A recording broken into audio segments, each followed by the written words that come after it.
Hi everyone, it's me, and today let's watch this WandaVision theory together.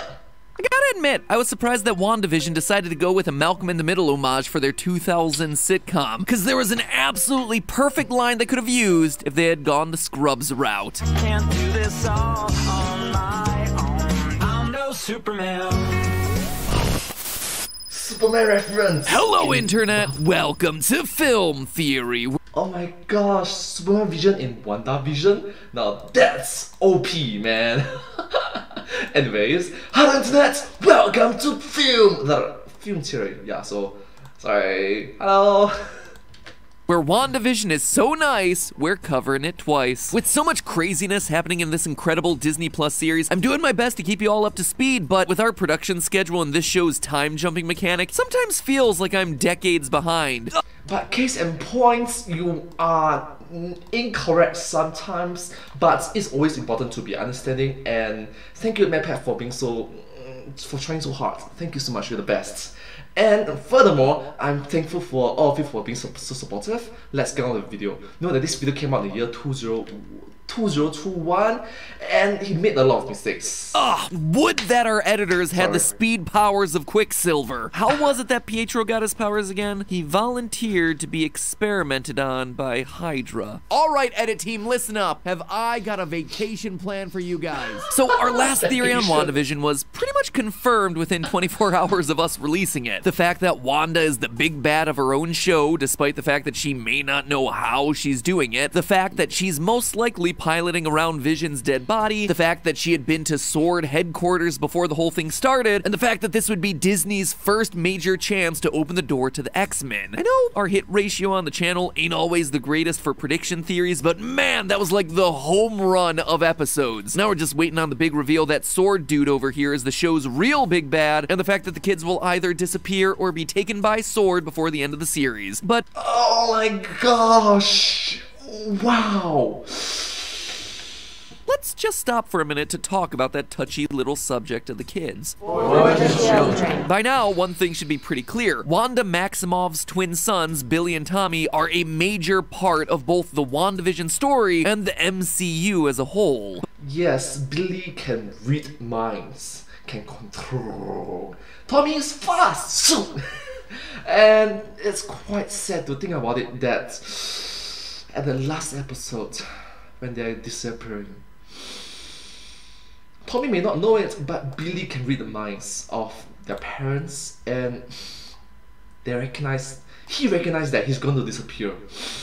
Ouch, that hurts. He knows that he's going to disappear. But where have all the other kids in town gone? In episode 5, Vision raises this exact question. Wonder why are there no other children in Westview? Oh, sure. In episode 6, we see them running around for Halloween festivities, but we also don't get ourselves an answer as to where they were before and why they're only showing up now. Where were you hiding all these kids up till now? I assume they were all just sleeping peacefully in their beds. No, You were always the empathetic twin. I don't.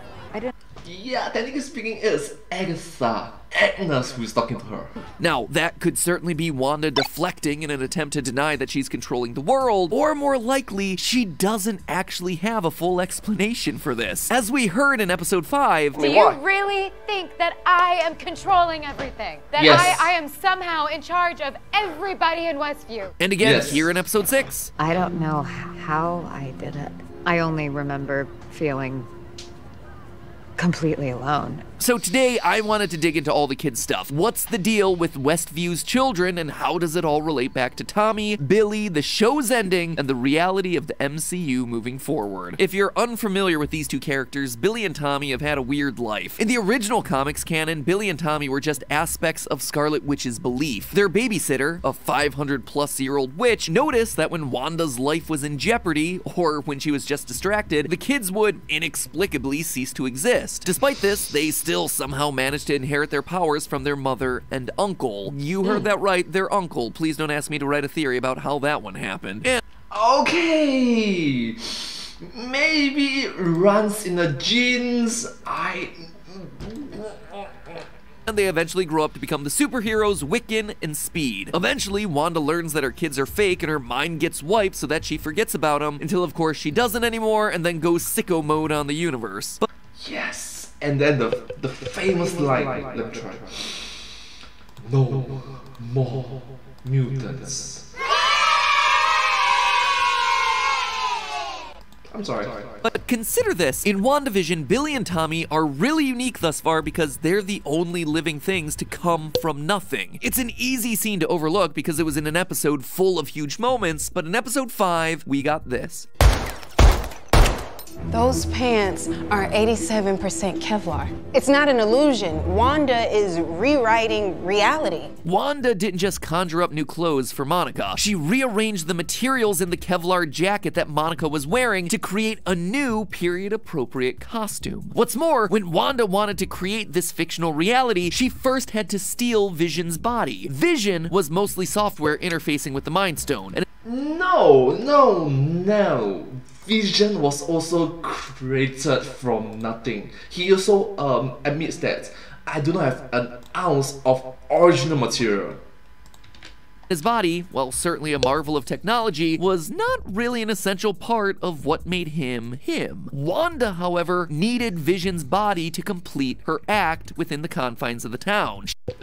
No, that's the ship of Theseus, which they actually talk about it in detail, so I'm thankful that the screenwriters are so thoughtful about it. She's not creating matter out of nothing to make this reality. She is creating matter out of nothing. It's all coming from somewhere. Looks like someone learned a thing or two from watching Full Metal Alchemist. If one wishes to obtain something, something of equal value must be given.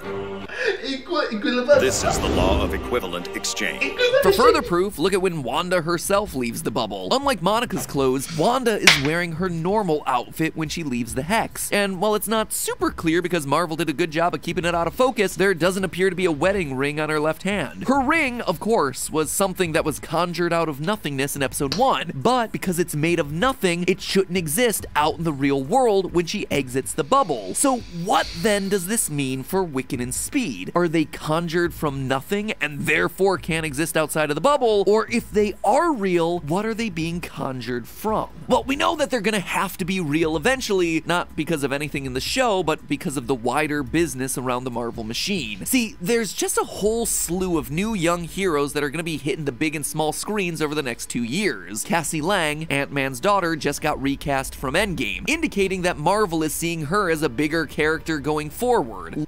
And also Hawkeye's protege, Kate Bishop, and also Black Widow's sister. Wow, there's a lot of different new faces. Literally, as it's likely that she'll eventually become Giant Girl, or Stature, as Cassie Lang tends to do in the comics. The Hawkeye Disney Plus series is centered around Kate Clint Bishop. passing the torch to Kate Bishop, and later this year, Miss Marvel is supposed to get her own Disney Plus show. And all of this is without mentioning Spider-Man and some of the other long-shot guesses that are coming down the pipe. This lineup alone would create a solid foundation for a new team-up, and another giant crossover event, the Young Avengers. And who are critical members of the Young Avengers?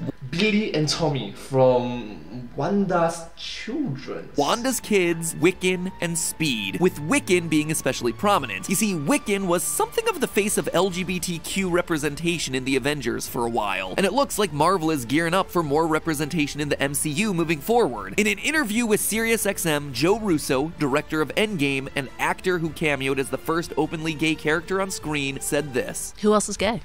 We're gonna find out. You know, there is a gay character coming up in one of their films. I think Kevin will make that announcement. With Wiccan just becoming a prominent character in the universe, he is a prime candidate to be that new LGBTQ character, which means the boys must be real in some capacity here. But how? What are they made out of if moving forward they have to survive outside of Wanda's protective bubble? Well, part of me really wanted Wanda to have used Westview's children as the raw materials to create her own kids, but that's crossing a lot of moral borders.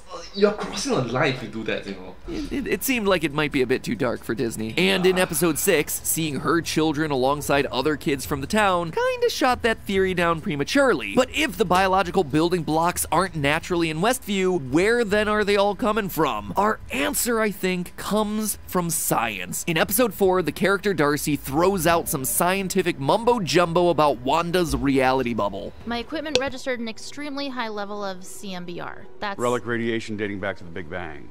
Yeah. Now, that sounds like the sort of stuff that a writer's room would make up to have a character like Darcy sound smart, but CMBR is a legit thing that may just give us the proof that we need to crack the whole WandaVision mystery wide open. You see, CMBR, or Cosmic Microwave Background Radiation, is a faint glow of electromagnetic radiation left over from the Big Bang.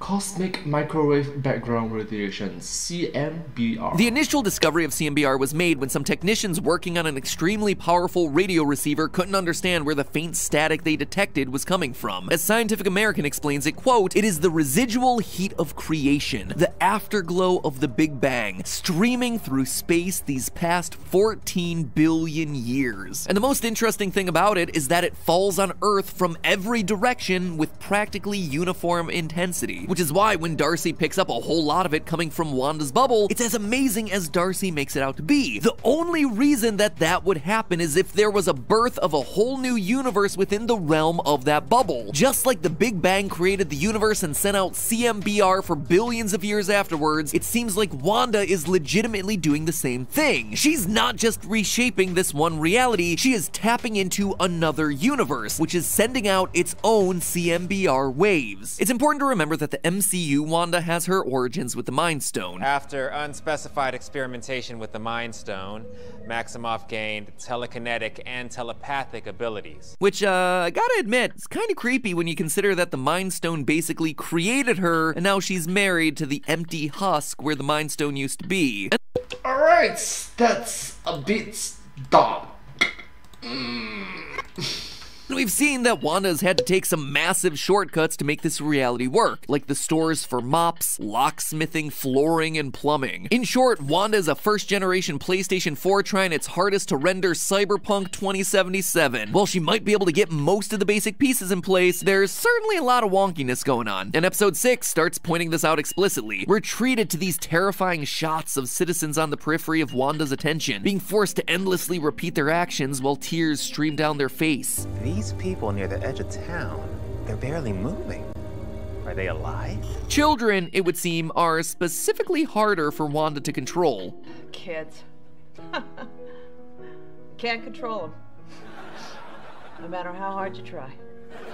Especially her own kids. She can't put them to sleep. She's unable to stop them from aging themselves up. I suspect it's because they're not her magic. Between the CMBR waves and her inability to control the kids, I get the sense that they're from another universe, that they've been pulled into this reality by Wanda's subconscious or some other more nefarious source that's using Wanda. Need more proof? Pietro. Remember, Wanda can't just create people. She needed Vision's body in Westview to use him, and she rearranged Monica's clothes rather than conjuring new ones. So where did Pietro's body come from? Well, if we assume he is who he says he is and isn't some sort of undercover agent... Hey, I'm not some stranger.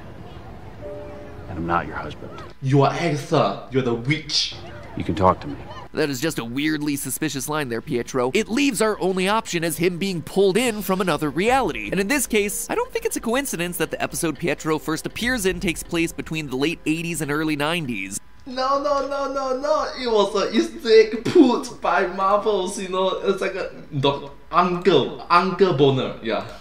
Sounds weird. That time period is the same time period in which Dark Phoenix, the final mainline Fox X-Men movie, took place. New Mutants accepted, but that's kind of a whole separate thing. The MCU's Wanda and Pietro, born in 1989, would either be unborn or babies when this episode was taking place, so she couldn't just grab an alternate reality version of her MCU brother. If Wanda wanted a brother in her weird time-shifted universe, he would need to have been born way before then, like ideally in the late 50s so that the ages would match up.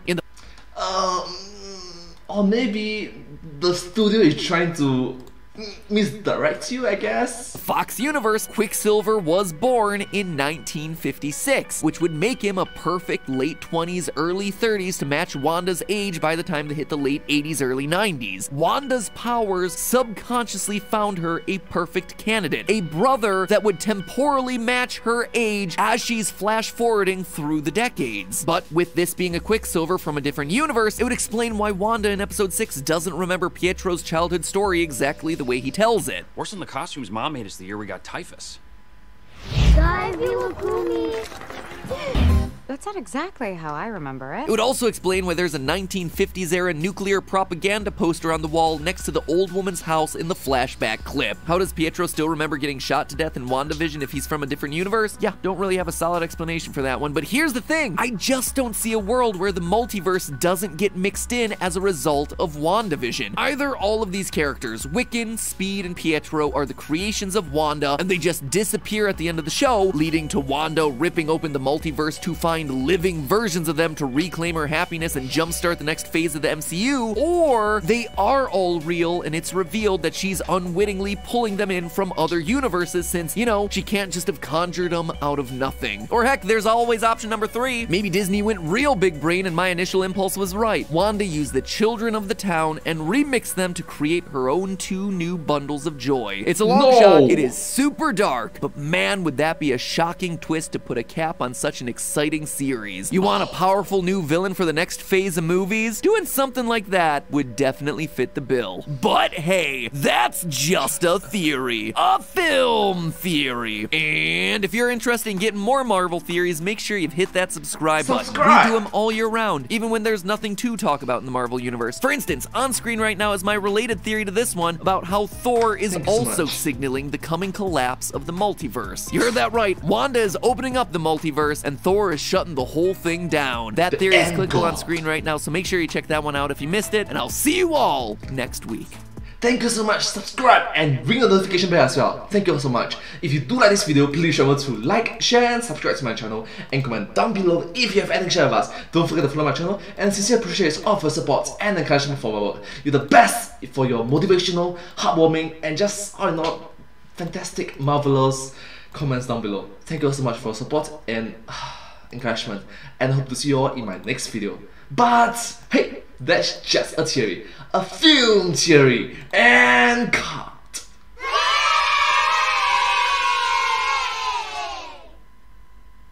And I hope to see you all in my next video. Bye bye, subscribe, thank you.